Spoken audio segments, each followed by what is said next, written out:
You are looking at Julian's pronunciation guide, where we look at how to pronounce better some of the most mispronounced words in the world, like this other curious word. But how do you say what you're looking for today? Let's learn how to pronounce these prefixes. If you want to learn more vocabulary, including from science, stay tuned. This is also a name in English. This is, of course, the prefix meaning 1000s, as in a milliliter, for example, or milligram. Milli is how it is usually pronounced as a name.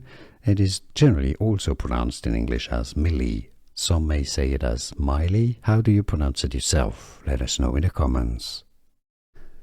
Here are more videos on how to pronounce more confusing words and names too many mispronounced. Like this video if you found it useful. I appreciate your support. I'll see you soon and thanks for watching.